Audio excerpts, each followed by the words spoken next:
So we've got two really well-known passages from the Bible in those readings. We've got the Ten Commandments story, and I want to focus on that mostly. And we've also got that action man story of Jesus going into the temple and saying, what's going on here? Get all this stuff out. So I want us to really focus on the Ten Commandments story, but we'll connect it with that very vivid, powerful story from John's Gospel as well. So the Ten Commandments, we all at least know about them. Okay? We may not be able to recite them off. And actually, if you do a little bit of Googling, a little bit of research, you'll find that while everybody agrees there are 10 commandments, Jewish people and Lutherans and Catholics and Anglicans actually come up with the number 10 in different ways. All right? The problem is, basically, that there are 5 commandments about doing the right thing by God, and there are 5 commandments about doing the right thing by your neighbour, and there's another commandment which has wriggled its way in, which is be nice to your mum and dad, honour your mother and your father, that you may live long in the land, which is a really good thing to do. Okay.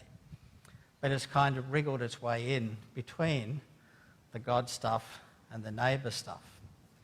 Now, there's actually really important spiritual wisdom in that, but it's a bit like a big scratch on Granny's dining table. Okay? It reminds us that once upon a time something happened in the family. Maybe there was a fight, maybe somebody had an accident and they dropped a large dish or something, and it's put a big dent or a big scratch in Granny's dining table. And Granny's gone, and one of the granddaughters has inherited the table. Does she get rid of the scratch, restore the table, or does she keep it the way it is, because the bumps and the scratches on Grandma's table are actually reminders that this table has been used by our family maybe for more than 100 years, just depending how old the table is and where it's come from. And it's a bit like that with the Ten Commandments. We actually have 3 versions of the Ten Commandments, even in the Bible. There's Exodus 20, which I read from before. There's Exodus 34, which in the story is when Moses has had a hissy fit and he's taken the stone tablets and he's thrown them on the ground and smashed them. Come back up, we'll do it all again. And then in Deuteronomy chapter 5, there's yet another version of the Ten Commandments. Exodus 20, Deuteronomy 5 are almost the same. Slightly different reasons for keeping Sabbath. And in Deuteronomy 5, not coveting your neighbour's wife comes at the head of the list instead of being you shall not covet your husband, your neighbour's house or his donkey or his wife. So the woman comes up a little bit in the property list in Deuteronomy 5. And the version of the Ten Commandments in Exodus 34 are totally different, although they say it's an exact copy of what was written in chapter 20. So a bit like Grandma's table, the ancient Jewish people had this, they knew in the tradition there are 10 really big commandments. In fact, they had a phrase for it, Ashara Davarim, the 10 words. That's probably half Arabic and half Hebrew, but never mind. The 10 words, okay? And when they say words, they didn't mean a word. Davar in Hebrew means statement, okay? Saying or statement or even precept. So when the prophet says, the word of the Lord came to me, he doesn't just say one word. He gives the message, the saying that he's been told to deliver. So in the Jewish tradition, and even in the Old Testament, it's the Decalogue, as we call it. It's another way of saying the 10 sayings. The Decalogue is called the 10 words. So everybody knew there were 10. And the 10 is basically 5 for God and 5 for others, for your neighbour. We used to say 5 for God, 5 for man, but don't do that anymore. So it's 5 for God, 5 for your neighbour. Plus be nice to mum and dad. It's kind of snuck in the middle. But we all know it has to be 10. So basically we divide up the first 3 or so in slightly different ways, so we still get 10. Okay? So depending whether you're looking at a children's book on the Ten Commandments for a Jewish family or a Catholic family or a Lutheran family or an Anglican family, there'll be 10, but the first few will be mashed together in slightly different ways. And so this is a reminder that the wisdom we have in the Scriptures has come to us through real life people who didn't just make sure everything lined up. It got remembered in slightly different ways, just like if you ask your grandma why there's a scratch on that table, she might have a different version of the event than your mother has, depending on just kind of their memories of what happened that night when Uncle Jack put that big scratch in the table. Or perhaps it wasn't Uncle Jack, perhaps it was Auntie Pam. Similarly, that vivid story of Jesus going into the temple and throwing stuff around and chasing people out, in Matthew, Mark and Luke, that comes right at the end of the story. And it's one of the reasons the temple authorities want to arrest him. In John's Gospel, it's one of the very first things Jesus does. Now, he didn't make a habit of every time he went into the temple, he trashed the place. They would have had signs out, look out for this man, he's not to be allowed anywhere near the temple. Okay? So we have, again, just with the Ten Commandments, we have at least two different ways of remembering that story. As Matthew, Mark and Luke remember the story, this was one of the things that happened near the ends of Jesus' life. John chooses to use the story at the beginning because it sets the tone.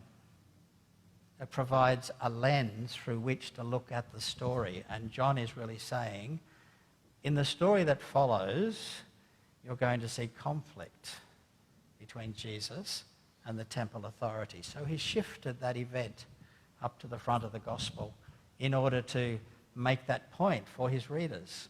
That's okay. Okay? We don't have to be anxious that they tell the story in different ways. So what's the wisdom in all this? And how does the Ten Commandments story connect with the temple incident story? Let me just go back to the idea of 5 and 5. So in the basic understanding of the covenant, which the Jewish people had, you had to do the right thing by God, and there were various things you were expected to do. Don't use God's name as a swear word. Keep the Shabbat. Don't have idols. Don't bow down to them, etc. Don't have any other gods, whatever. That's a given, of course. You've got to do the right thing by God. But equally fundamental to the covenant was you must do the right thing by your neighbours. Like, you can't be super religious and an absolute rat the rest of the week, or the way you treat other people. Remember this, it's an old saying, Sunday saint, Monday devil. Okay? You can't be such a spiritual, wonderful person when you're at church and the rest of the week living somewhat differently. We have to be faithful in our response to God's love, and we have to be just as faithful and compassionate and loving in the way we connect with other people. We can't have a relationship with God, says the Ten Commandments, unless we have an equally healthy relationship with other people. Okay? Can't be God's best buddy and not get on with the people we actually live with. Now, that wisdom comes out in the Bible in all sorts of other ways. Remember the summary of the commandments from Jesus? What do I really, really have to do? Well, it's quite simple, mate. Love God, love your neighbour. Done that? Got it down and dusted. Or in the epistles of John, epistle of James, how can we say we love God if we don't love the brother who comes into the worship place and we ignore that person? Okay? It's the same wisdom. We have to do the right thing by God. Of course, we also have to do the right thing by each other. And that's the challenging wisdom that we get from the Scriptures and from the faith. Love God, love neighbours. So Jesus goes into the temple and he sees a whole lot of stuff happening, but it's not really honouring God and it's not really helping their neighbours. It's ripping them off. I'll give you just one tiny detail. So the priests had worked out a pretty good lurk for the temple. If you wanted to come in and you wanted to buy an animal for your sacrifice, you had to use a silver shekel. Okay? Well, that sounds fine. No, not any old silver shekel. It has to be this silver shekel which you buy from our shop. And you bring in your other money and we'll exchange it for one of these shekels, which actually came from Tyre, the city of Tyre. Why was that?